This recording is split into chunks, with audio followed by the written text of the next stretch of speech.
On the Caribbean Sea, a happy family is enjoying a nice vacation on their yacht.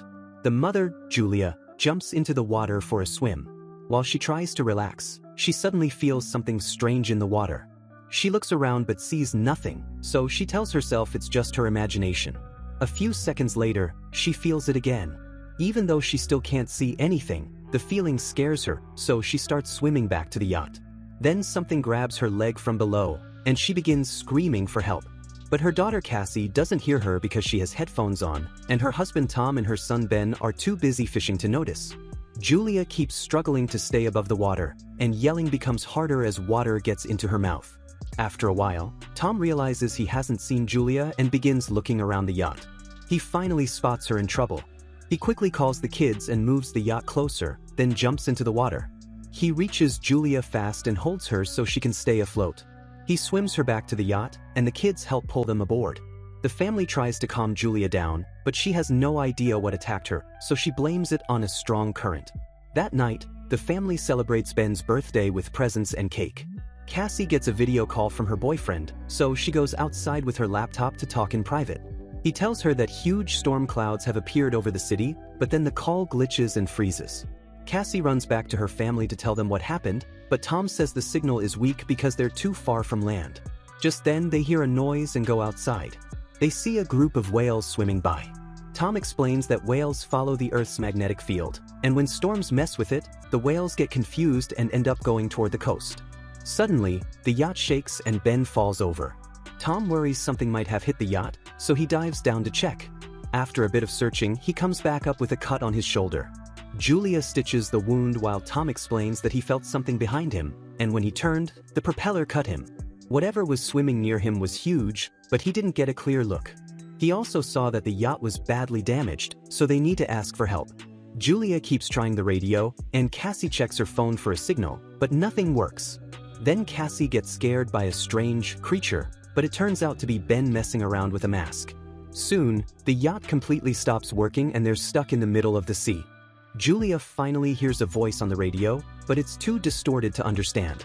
Tom says they have enough food and water for 4 days, so they'll just have to wait for a fishing boat to pass. Suddenly, the radar picks up something close, and the family hears a strange noise. They rush outside and are shocked to see several meteorites falling toward Earth, creating huge explosions where they hit. One meteorite crashes into the water near them, so Tom tries to force the yacht to move again. As the engine barely pushes the yacht forward, another meteorite hits the area. The family holds onto each other in terror. Then Tom realizes the falling fireballs aren't meteorites, they're satellites. Ben points out smoke coming from the yacht's engine. Tom checks it and sees the engine is completely destroyed.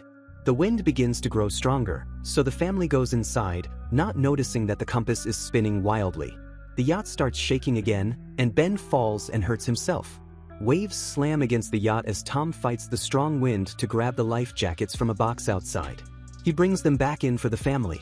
Then the power suddenly goes out, so Tom hurries to hit a button on the power box. When the lights come back, Ben notices Julia's nose is bleeding. Julia starts feeling dizzy, and Cassie rushes to the sink to throw up. Tom keeps trying the radio, but it still doesn't work. Suddenly, a sharp, high-pitched noise fills the air, and the wind gets even worse. Julia tries to hold the doors shut, but a hatch blows open, and the wind soon starts breaking windows. Tom lights a flare just before everything goes dark. The next morning, the family wakes up shocked that they survived the storm, even though the yacht is almost completely destroyed. They go outside and are stunned to see that all the oceans have disappeared, leaving the yacht stranded on dry land. After staring at the empty desert where the sea used to be, they start thinking about what to do next. Cassie tries her phone again, but there's still no signal, and Ben entertains himself by playing with 2 dead crabs. Tom checks the compass and realizes the Earth's magnetic poles have switched places. The last time that happened was over 700,000 years ago. Cassie breaks down when she realizes her boyfriend is probably dead, and she runs away to hide, kicking her mother out when Julia tries to comfort her. As Julia and Tom look through what supplies survived the wreck, Ben ties his birthday balloons to a rock, hoping someone might see them. Later, Tom tries the radio again and finally reaches a man named Now, who is the captain of a submarine. His submarine also ended up stuck on land. He confirms that the magnetic pole reversal caused the oceans to drain away and flood the continents instead. He hasn't found any other survivors, and most communication systems are gone. He tells them that there are occasional shifts happening, which means the poles will likely flip back again, and the seas might return in about a week. He warns them to climb to a high place because things will get dangerous when the water comes back. Now explains that his partner died during the crash and that the submarine can fit 3 more people. Julia and Tom convince him to take their kids, and he gives them his location. Tom calculates that it will take 2 or 3 days to reach the submarine. He tells the family to rest well because they will leave early the next day. The next morning, while the family is packing their supplies, Tom sees something moving in the distance. A limping man with a makeshift harpoon and a barking dog is approaching. Tom walks over and gives the man a bottle of water, but the stranger doesn't speak a language he understands. After drinking, the man suddenly hits Tom with a bottle and kicks him in the face. Julia runs toward them in fear, but she's too late. The man is already stabbing Tom in the stomach with the harpoon. Tom's body twitches for a few seconds before the man cuts his throat as well. The man starts chasing Julia and even throws the harpoon at her, only cutting her shoulder. Julia doesn't stop running. She rushes back to the yacht, finds her kids, and tells them to hide while she locks the doors. The siblings crawl inside the sofa, and Julia hands them the flare gun before taking a knife and hiding in the bathroom. The man keeps pounding on the door until he breaks it open and bursts inside. He grabs some food and begins searching every part of the yacht, finally heading toward the bathroom. Julia escapes just in time by climbing out through a hole in the wall. The man looks around outside but doesn't see her. When Julia tries to sneak away, the dog suddenly starts barking at her. It jumps on her and knocks her to the ground, leaving her no choice but to stab it with the knife. The stranger hears the dog crying and comes out to find it dead, breaking down in grief. Meanwhile, Julia moves quietly around the yacht and climbs up to the top so she can get inside again through a broken window. But the man finds her first and knocks her down with his fist. Julia holds onto the furniture as he pulls at her. She kicks him away, but he steps on her wrist, forcing her to drop the knife. Then he grabs her hair, slams her face on the floor, and throws her onto the sofa to choke her. The kids have been watching everything and can't stand it anymore. Cassie jumps out and shoots the man with the flare gun. Flames quickly spread through the yacht. The kids run out, but Julia goes back to kick the man in the face and grab the map with the coordinates along with their bags. Ben and Cassie hold onto their father's body, and soon Julia joins them so they can say their final goodbye together in tears. Just then, the violent stranger stumbles out of the burning yacht. The family runs away as the yacht explodes in a huge blast behind them. Later, the family stops near a small waterfall to rest. Cassie wonders if the man came after them because of the balloons, making Ben feel guilty. Julia tells him it wasn't his fault and urges them to keep going because the man is still following them.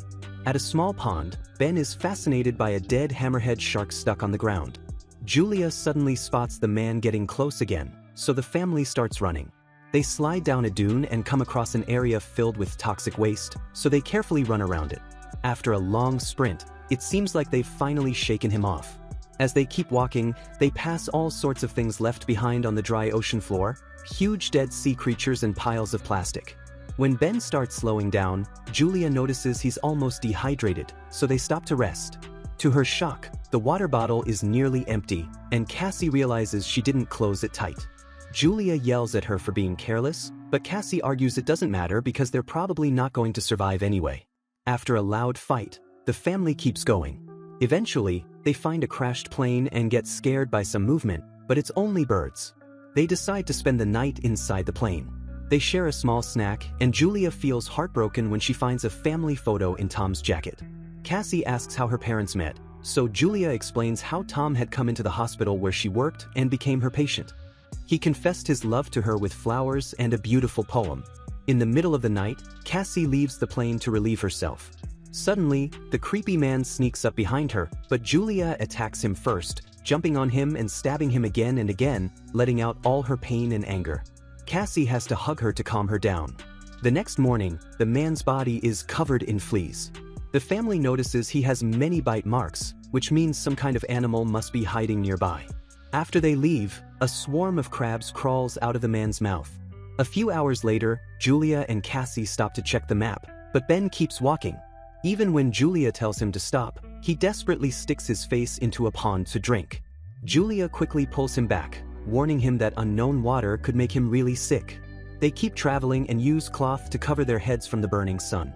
Ben starts feeling dizzy, so when they find a bunch of old chairs, Julia and Cassie stack them to make a small shelter. Julia gives Ben a medicine injection, and they decide to stay there for the night. Early the next morning, Julia wakes up after hearing a strange sound. She steps outside and is shocked to see a swarm of crabs coming toward them. She wakes up the kids fast and the family starts running. They reach a huge cargo ship and run to it. 3 crew members on board are still alive. The woman wants to help the family, but the 2 men refuse and lock themselves in a container. The crabs get closer, so Julia makes the kids climb onto the top of the container. When she climbs up, the crabs pinch her leg hard. The kids pull her up before she can be dragged down. There's a hole in the side of the container, so half the crabs crawl inside. The crew members shoot their guns, but there are too many crabs. The creatures kill 2 of the men. The 3rd man climbs toward a hole in the ceiling, but the crabs pull him down and kill him too. Afterward, Julia bandages her injured leg and passes out. Later, she wakes up during a sandstorm and realizes she's alone. Panicking, she grabs the dead woman's gun and climbs down to search for her kids.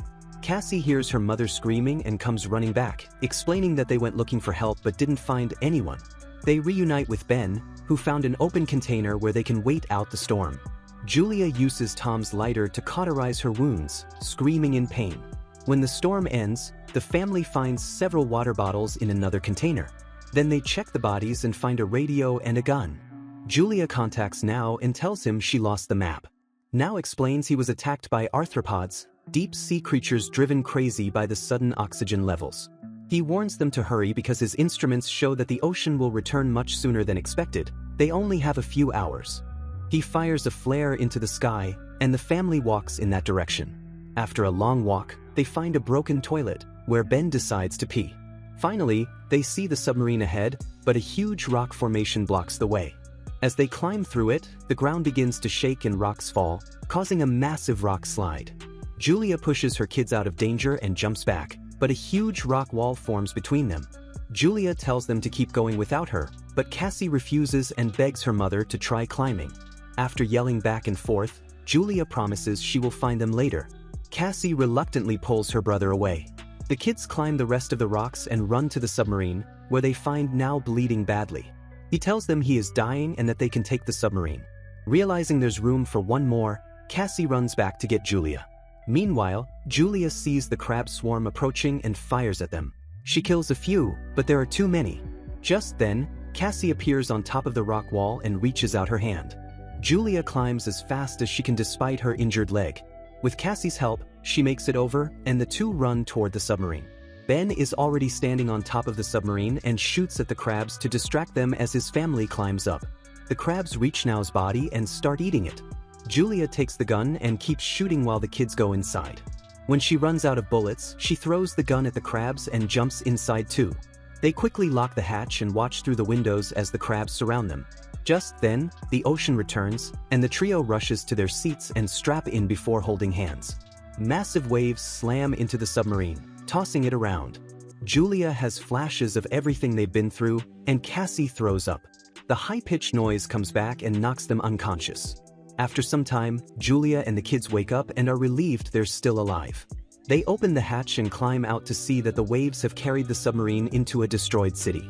This means there's still hope for survival and rebuilding their lives.